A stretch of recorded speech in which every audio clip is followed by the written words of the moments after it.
দেশের গুণী অভিনেত্রী সুবর্ণা মুস্তফা। অভিনয়ের পাশাপাশি রাজনীতির সঙ্গেও যুক্ত তিনি। শনিবার সকাল থেকেই শোনা যায় বিমানবন্দর থেকে আটক করা হয়েছে তাকে।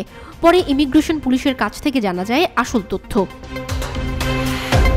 মূলত সুবর্ণা মুস্তফা সকালে থাই এয়ারওয়েজের একটি ফ্লাইটে থাইল্যান্ডে যাওয়ার সময় আটকে দেয় ইমিগ্রেশন পুলিশ সূত্র জানায়, একটি গোয়েন্দা সংস্থার কিছু অবজারভেশন ও আপত্তি থাকায় তাকে দেশের বাইরে যেতে দেওয়া হয়নি। অভিনেত্রীকে আটকের বিষয়টি সত্যি নয়।